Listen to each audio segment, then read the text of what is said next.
Bienvenidos los oyentes. Somos estudiantes de la Universidad Nacional de Callao y el docente encargado de la materia es el profesor Espinosa Morriverón Dante.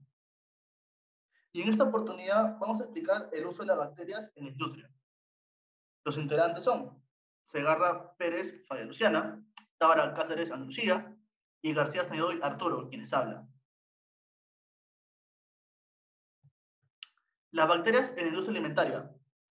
Normalmente, los microorganismos se asocian con el deterioro de alimentos, aunque por el contrario, esto tiene muchas funciones beneficiosas para otros seres vivos y el medio ambiente, y el ser humano ha aprendido a aprovecharlos para obtener el beneficio. El uso de microorganismos vivos en la tecnología alimentaria se remonta casi a la aparición de la vida humana, y existe una amplia selección de alimentos que resultaría imposible su elaboración sin la ayuda de las bacterias. Es difícil calcular el número de bacterias que utilizamos a la hora de obtener los productos elaborados, ya sea en frío o en caliente. En frío se consigue que se aumente la digestibilidad y su capacidad de conservación, utilizando compuestos de alimento crudo con el objetivo de que se creen colonias que fermenten azúcares o que por el contrario se descompongan la estructura del propio alimento, dando texturas fundidas con sabores como el umami o aromas. Características de las bacterias para su uso en la industria alimentaria. Las bacterias deben cumplir varias características para su uso en la industria alimentaria, como el tamaño de la célula debe ser pequeño, para así facilitar el intercambio de sustancias con el entorno, permitiendo una elevada tasa metabólica. Además de producir la sustancia de interés, también estar disponibles en cultivo puro, ser genéticamente estable, crecer en cultivos a gran escala, también como crecer rápidamente y obtener el producto deseado en un corto periodo de tiempo, no ser patógeno y el medio de cultivo patógeno disponible en grandes cantidades y relativamente barato. Ahora hablaremos sobre las bacterias acidolácticas.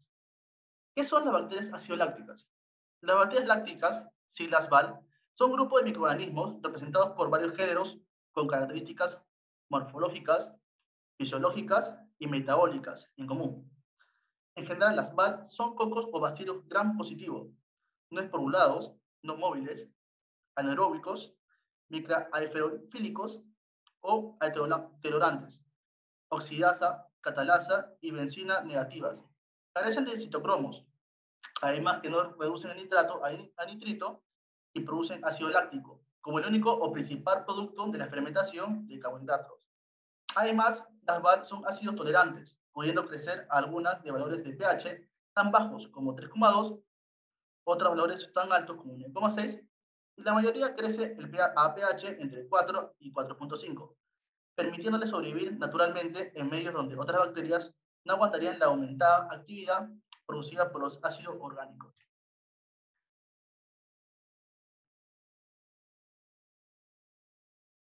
Fuente de bacterias lácticas usadas en los alimentos fermentados.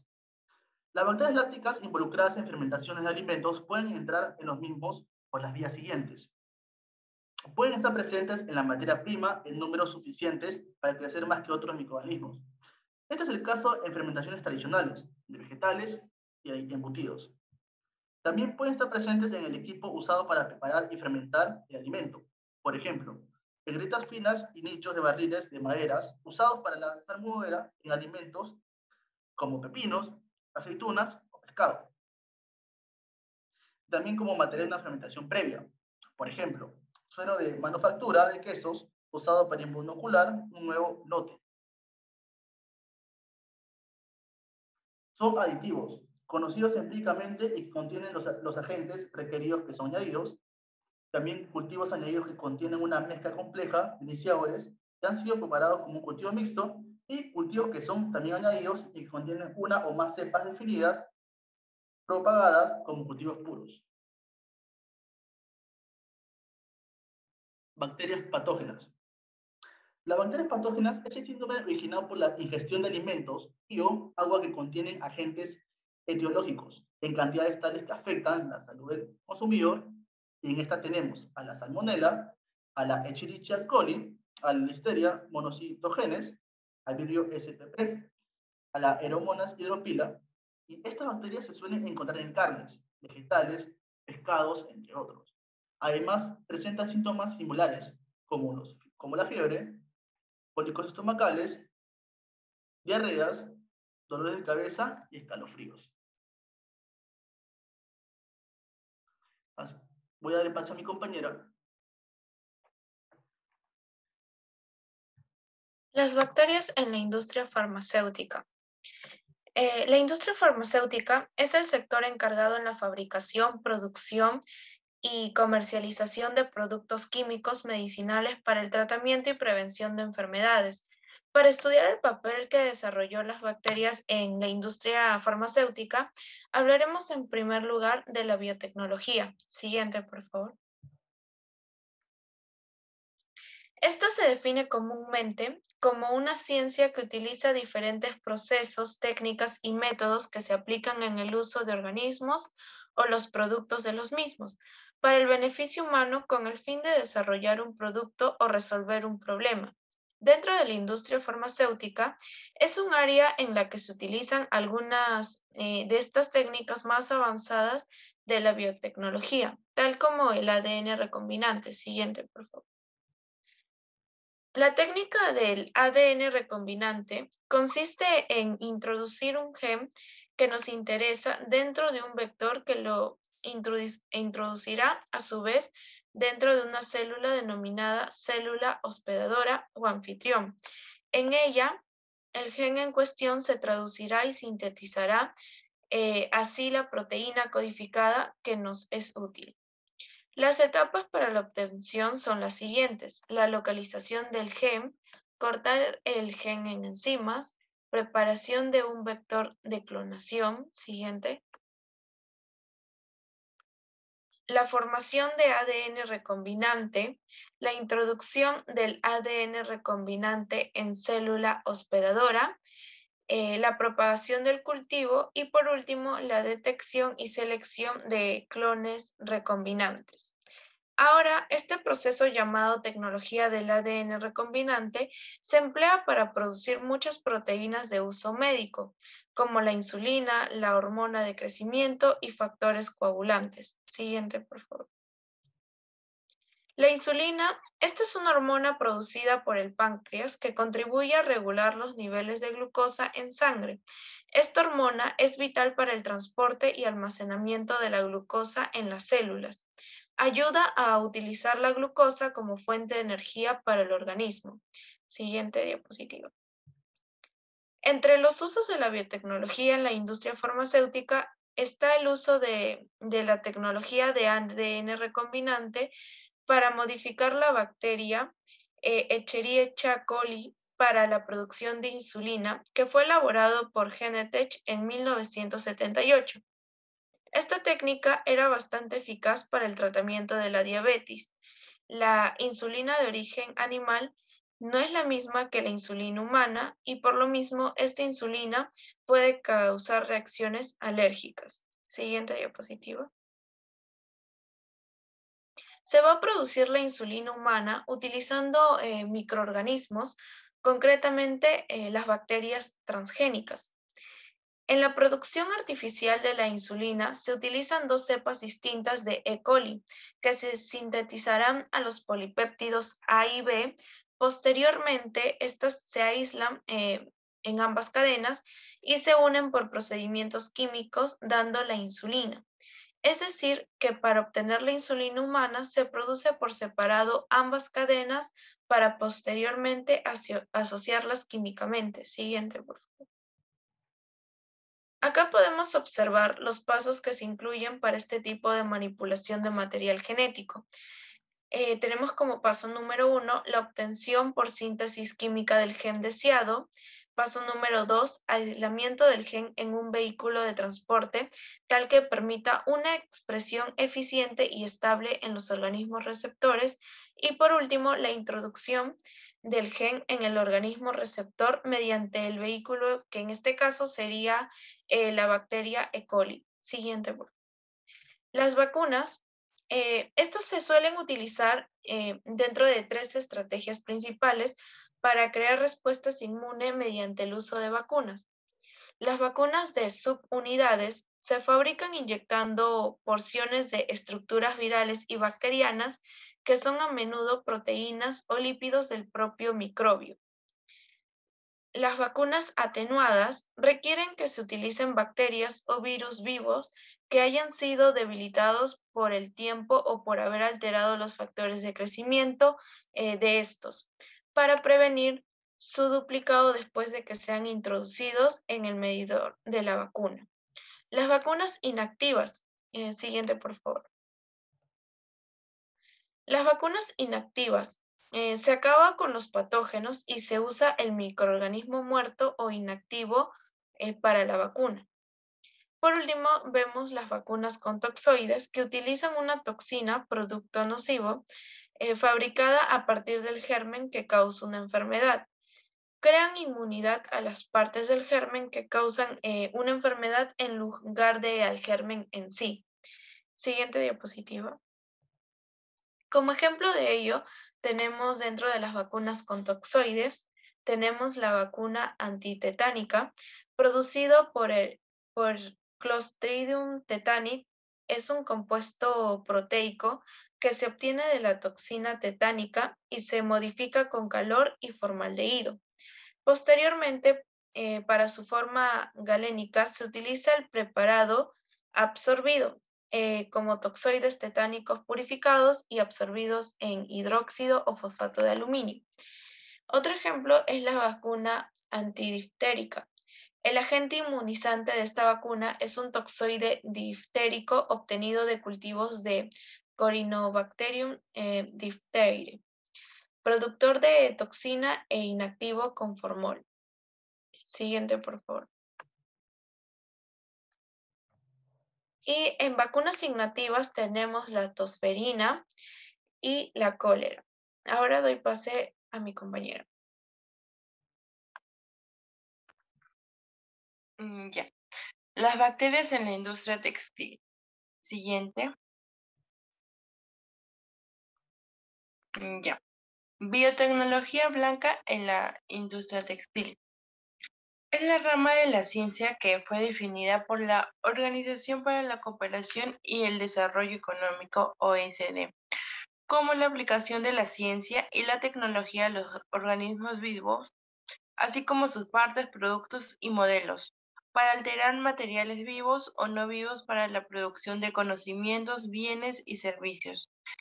Esta biotecnología a la industria textil se engloba, por tanto, en la biotecnología blanca, puesto que esa se centra en la producción industrial de materiales químicos y energía a través de procesos biológicos mediante enzimas o células vivas como hongos, bacterias, plantas o levaduras en la biotecnología blanca. Siguiente. La celulosa de origen bacteriano. Como alternativa al cultivo masivo de algodón, la biotecnología nos ha dado otra alternativa, la celulosa bacteriana. Esta alternativa es más viable debido a su capacidad de reducir los desechos en grandes cantidades y ser considerado un material que respeta el medio ambiente, ya que requiere cantidades de agua y energía relativamente menores. Debido a que después de la preparación y secado de materiales textiles de esta celulosa se parece al cuero, resulta muy útil en la industria textil, tanto como para ropa y para calzados y accesorios también. Siguiente. Tenemos al Acetobacter silinium. Esta celulosa se utiliza actualmente en distintos materiales como productos de cosmética, telas de fibra que absorben gases tóxicos y vendas para la cicatrización de heridas, etc.